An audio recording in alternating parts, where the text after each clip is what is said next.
10 crore for your child education, is it a realistic target और sounds too much? आइए जानते हैं इस वीडियो में कितना जरूरी है ये।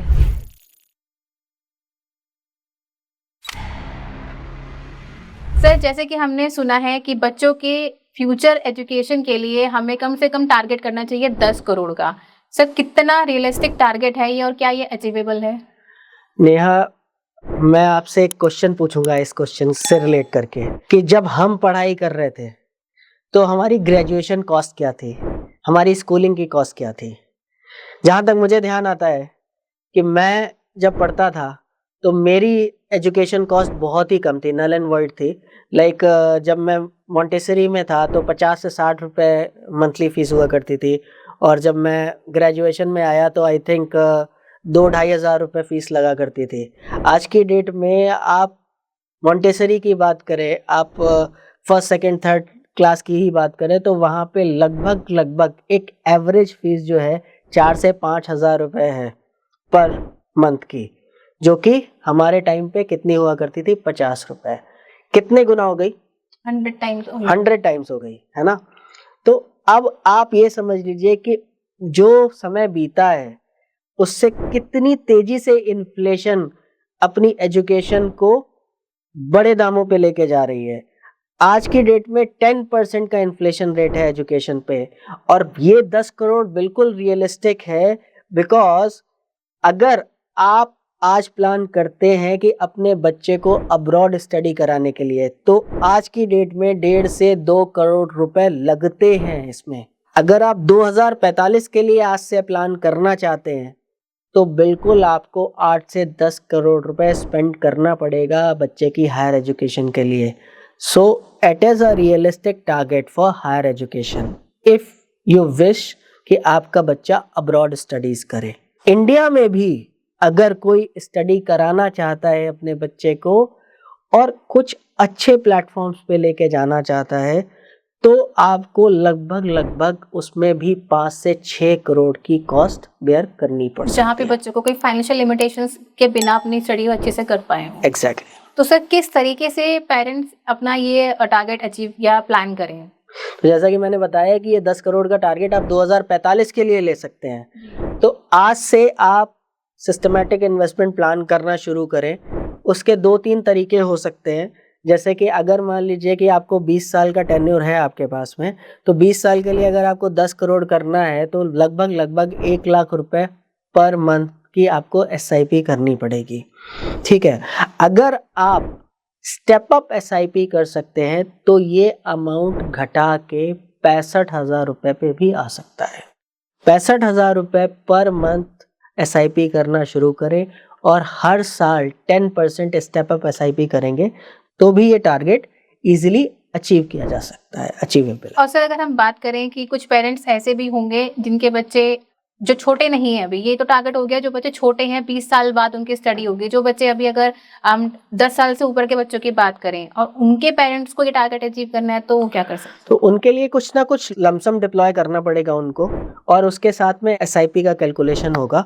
वो तो पर्सन टू पर्सन वेरी करेगा। अगर किसी को ऐसा रिक्वायरमेंट है तो वो हमसे डिस्कस करके क्लियर कर सकते हैं कि उनको कितना कॉर्पस चाहिए अभी लमसम में डिपॉजिट करने के लिए और साथ में SIP करने के लिए, so that they can meet out the target of 10 CR। अब सर, यहाँ पे हम बात करते हैं कि कई बार लोग अपने बच्चों के लिए इन्वेस्टमेंट तो करते हैं, लेकिन पेरेंट्स कुछ ऐसी मिस्टेक्स कर जाते हैं जिसकी वजह से उनके टारगेट अचीव नहीं होते या जितना उन्होंने सोचा था उतना नहीं हो पाता। तो क्या करना चाहिए उन्हें सर? देखिए, सबसे पहली चीज़ तो ये है कि जो पेरेंट्स गलती करते हैं वो क्या गलतियाँ करते हैं, मैं आपको सिंपल सा बताता हूँ कि दे रिलाई ऑन FDs। ये सबसे बड़ा मिस्टेक है उनका कि भाई वो FD में रिलाई करते हैं। अब FD से कभी भी इन्फ्लेशन बीट नहीं हो सकती, इन्फ्लेशन मैच हो सकती है। FD का मतलब ये है कि जितना पैसा आज आपका है और अगले साल जितना पैसा चाहिए उतना FD बना के देगी। मान लीजिए आज कोई चीज़ 100 रुपए की है और अगले साल इसी दिन पे आपको 110 रुपए की मिलने वाली है, तो FD भी आपका 100 का 110 करके दे देगी। लेकिन यहाँ पे प्रॉब्लम क्या होती है, हम लूज कर रहे हैं FD में पैसा। उसका रीज़न ये है कि FD में जो इंटरेस्ट आता है उस पर टैक्स लगता है। अब टैक्स अगर हमने अपनी जेब से भर दिया तो वो 10 रुपए के 8 भी हो सकते हैं, 7 भी हो सकते हैं। तो ultimately we are losing our money, अपना जो परचेजिंग पावर है वो हमारी धीमे धीमे कम होती जा रही है, बिकॉज हमारा पैसा घट रहा है। तो आपको इन्फ्लेशन को बीट करने वाले प्रोडक्ट्स पर ही रिलाई करना पड़ेगा, दूसरा ऑप्शन ये है।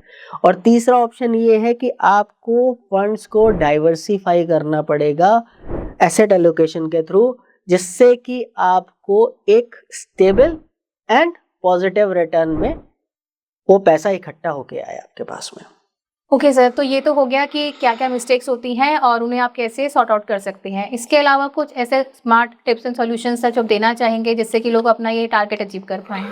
सिंपल सी बात है, जैसे कि मैंने बताया कि आज से आप एजुकेशन के लिए एसआईपी स्टार्ट करें, ठीक है। अगर आप कम अमाउंट से करना शुरू करते हैं तो आपको स्टेप अप एसआईपी में जाना पड़ेगा, विच इज़ वेरी इजी। और जैसे जैसे आपकी इनकम ग्रो करेगी उसके हिसाब से आप स्टेप अप कर सकते हैं एसआईपीज में। अपार्ट फ्रॉम दिस आपको डाइवर्सिफिकेशन करना है, और सबसे बड़ी बात यह है कि उसको हर साल आप रिव्यू करें कि हम किस तरीके से अपने टारगेट को अचीव कर सकते हैं। देखिए, आपका बच्चा बेस्ट है, वो अपनी नॉलेज के हिसाब से अपने एफर्ट्स बेस्ट लगा रहा है। अब ये डिसीजन आपका है कि आज से आपको अपने बच्चे के लिए तैयारी करनी है, फाइनेंशियली फर्म होना है, या आगे आने वाले टाइम में जब वो 20 साल का हो जाएगा और जब हम 50 या 55 साल के हो जाएंगे तब हमें लोन लेना है। तो ये डिसीजन आपका रहेगा हमेशा कि आप लोन से अपने बच्चे को पढ़ाएंगे या फिर एक कॉर्पस इकट्ठा करके अपने बच्चे को पढ़ाएंगे। तो आज से तैयारी कीजिए और अपने बच्चे का फ्यूचर सिक्योर करिए। Sir thank you so much, आपने जो भी सजेशंस दिए। तो जैसे कि सर ने बोला, डिसाइड करिए कि आज से इन्वेस्ट करना है या कल बोरो करना है। आपके बच्चे का फ्यूचर जितना उसकी नॉलेज पर डिपेंड करता है उतना ही डिपेंड करता है आपकी फाइनेंशियल डिसीजन पे। आई होप आपको हमारा वीडियो अच्छा लगा होगा, तो please do like, share and subscribe. आज के लिए इस वीडियो में इतना ही, मिलते हैं अगली वीडियो में। तब तक के लिए invest wise, watch it rise. Thank you for watching.